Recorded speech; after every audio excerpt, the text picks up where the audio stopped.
School थे सब, जो आप लोगों में से पढ़ लिख कर आगे बढ़े हैं हमारे समाज में, जैसे हमारे पास वहां साहब बैठे हैं, पढ़े और अपने बच्चों को आगे बढ़ाए, तो कैसे इन्होंने उन्हीं स्कूलों से पढ़कर तो गए हैं, लेकिन आज क्या संभव है?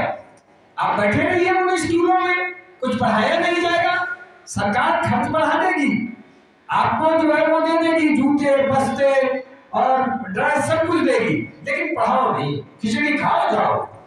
तो ये नीति क्या है? पहले नीति समझो। इससे न खुश हो कि हमें खिचड़ी मिल रही है, इससे मत खुश हो कि चुनाव आया और हमें शराब मिल रही है। वो शराबी बनाना चाहते हैं, इसलिए आप जो है उसकी नीति को समझो। और ये नीति क्यों है? ये नीति इसलिए है, उनकी मजबूरी भी है। वो संख्या में कम है, बहुत अत्याचार किया है बहुजन समाज पर, तो आज बहुजन समाज में जब जागरूकता आई है तो उनके खिलाफ भी आवाज उठ रही है। तो वो जानते हैं कि अगर ये मेहनती भी है, मेहनत भी खूब कर लेते हैं, तो अगर ये लोग पढ़ लिख जाएंगे और धनार्जन कर लेंगे तो हम कहाँ रहेंगे? हम तो शासन सत्ता चला नहीं पाएंगे, ज्यादा वोट इनके हैं, ये जीत कर जाएंगे, इनकी सरकारें बनेंगी, जब इनकी सरकारें बनेंगी तो इनके अधिकारी बनेंगे और इनकी नीतियां लागू होंगी तो इनके लोग आगे बढ़ेंगे।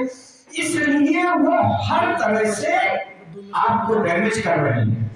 तो इसमें लाठी लेकर नहीं निकलना है, आपको करना ये है कि उनकी चालाकियों को समझना है और उन चालाकियों का जिन चालाकियों से हमको गुलाम बनाना चाह रहे हैं उसको हमें उससे बचना है, हम अपने को बचें।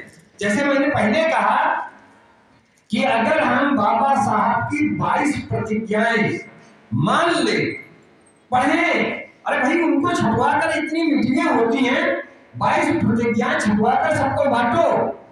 बाबा 22 प्रतिज्ञाओं में सब क्या बात जानते हैं? केवल एक ही चीज जानते हैं कि मैं ब्रह्मा विष्णु को नहीं, ब्रह्मा विष्णु महेश को नहीं मानता। ठीक है, लेकिन और भी तो 22 प्रतिज्ञाएं हैं। उन्होंने कब कहा कि शराब पीना है? उन्होंने कहा नशा कोई नहीं करना है, शराब नहीं पीना है, मैं कभी कोई नशा नहीं करूंगा, कभी शराब नहीं पीऊंगा। उन्होंने बताया मैं जीव हिंसा नहीं करूंगा। अरे भाई ब्राह्मण भी मांस खाता है, लेकिन जरूरी थोड़ा है कि खुद ही काट कर खाओ।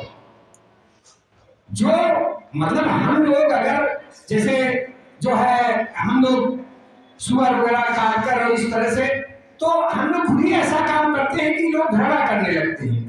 तो क्यों भाई, इसको जो है थोड़ा रिफाइन करो, जमाना बदल रहा है। अगर मांस खाना है तो जो है आप फैक्ट्री से लाइए, जहां पर जो है लाइए, अपना पैक लाइए और बनाइए खाइए, लेकिन ये नहीं कि सुअर को आप ही भूनोगे, आप ही उसको मारोगे और आप ही उसको खाओगे। तो ये घृणा अगर बढ़ेगी तो कोई जो है आपके साथ नहीं बैठेगा। तो भाइयों ये बहुत सारी चीजें हैं जिन्हें हमें बदलना चाहिए। हमारी बहनें बैठी हैं, शराबबंदी का आंदोलन सबसे पीछे हमारे समाज को, जितना हम लोग कोशिश कर रहे हैं कि समाज आगे बढ़े, सबसे पीछे हमें शराब ले जा रही है। शराब में जो लोग मतलब शराब के लती हो गए हैं, आदत पड़ गई है, उनके लिए तो मजबूरी बन गई है। लेकिन चिंता की बात है, मैं गांव में जानता हूं 12 साल 14 साल के बच्चे शराब पीने लगे हैं। कस्बों में हमारे जहानाबाद में एक वो है सोनकर का टोला है, तो उसमें देखिए कि सब 12-12 साल के बच्चे जो है शराब में जो है शराब पिए घूम रहे हैं। तो हमारी बहनों का बहुत बढ़िया योगदान हो सकता है इसमें। ये लोग अपनी कमेटी बनाएं गांव में सारी महिलाएं मिलकर और इसका बहिष्कार करें। अगर जो बहुत ज्यादा लती है, जो शराब के आदी होंगे, उनकी नहीं छुटा सकती, तो कम से कम बच्चों को तो देखें कि बच्चे जो है जो अभी तक शराब नहीं पिए वो ना पीने पाए, जो उनको प्रोत्साहित करें, जो उनको पिलाएं, जो ऐसी कंपनी है उनको जैसे भी मनाए वो करें, जो भी सजा देनी पड़े ये देकर जो है उनको शराबबंदी करें। ये एक बात और है कि जो प्रोग्रेस किसने किया है? आज जो है अगर जातिवार ले तो सबसे ज्यादा धन किसके पास है? बनिया या ब्राह्मण।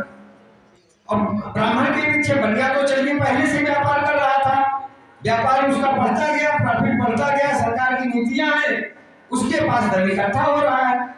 हम जो है अपना उसी धंधे में लगे हैं। उसने कभी, जब पहले श्रम के अलावा कोई काम नहीं था, एक जमाना था पुराने जमाने में केवल मेहनत का ही एक काम हुआ करता था। अपना खेत जोतो या मजदूरी करो या और कुछ करो, औजार बनाओ, कृषि यंत्र बनाओ। हल वगैरह बनते थे, बहुत बड़े बड़े कृषि यंत्र भी नहीं बनते थे, तो हमारे मिस्त्री ये लोहार भाई ये करते हैं। सब ब्राह्मण क्या कहते करता था, जैसे सुदामा जी ने कहा है कि औरन को धन चाहिए बाबरी, ब्राह्मण को धन केवल भिक्षा। तो जिसका धन केवल भिक्षा चाहिए, आज वो शासक और शोषक बना हुआ है, पूरा धन इकट्ठा कर लिया। हम अगर खेती कर रहे थे तो उसी खेती में लगे हैं।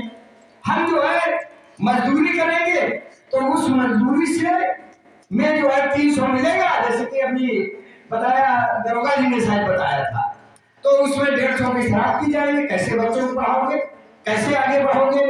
इसी तरह से जो है महेश जी ने बहुत सारी बातें बताई। अगर इन मीटिंगों का, इन सब चीजों का, यहाँ बैठने का, आने का एक ही पर्पज है कि कुछ यहाँ से लेकर जाओ, कुछ सीख कर जाओ, कुछ अपने में सुधार करने के लिए आओ, अपने समाज में कुछ सुधार करने के लिए सीख कर जाओ। अगर केवल हम आए और बाबा साहब का नारा लगाकर चले गए, अपने में कोई बदलाव नहीं किया, तो कोई परिवर्तन नहीं आना है। तो भाइयों, आप लोग, हम लोगों की क्या आदत है? हम लोग घृणा करना तो जानते हैं लेकिन सीखते नहीं। हमें सीखना चाहिए उन वर्गों से भी जिनको हम मनवादी कहते हैं। हमारी क्या आदत है कि वो हमारे पिताजी को किसी ने तलवार से काट दिया था, तो तलवार तोड़कर फेंक दो, उसको मत छुओ, तो क्या होगा? तुम भी काटे जाओगे। और उनकी क्या आदत है? अच्छा, तलवार से उसने काटा था, हम उससे बड़ी तलवार या बंदूक लेंगे तो आगे बढ़ोगे। तो सीखिए, चाहे सीखने के लिए कोई दुश्मन नहीं होता है।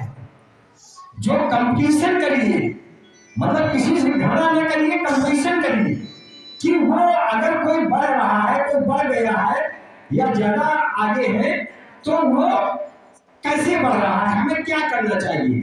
उन्होंने जो उनका व्यवसाय, ब्राह्मण का व्यवसाय भिक्षा थी, लेकिन उसने भिक्षा छोड़ दिया। आज कोई ब्राह्मण भिक्षा मांगता है? नहीं। तो हम अपने अपने व्यवसाय पकड़े बैठे हैं कि नहीं भाई, हम तो खेती जोतते थे, खेती जोतेंगे। खेती घटते घटते 2 बीघा रह गई, 1 बीघा रह गई, लेकिन सब भाई लगे उसी में हैं। पढ़ लिख कर जाएंगे नहीं बाहर, कोई काम नहीं करेंगे, तो कैसे स्थिति सुधरेगी?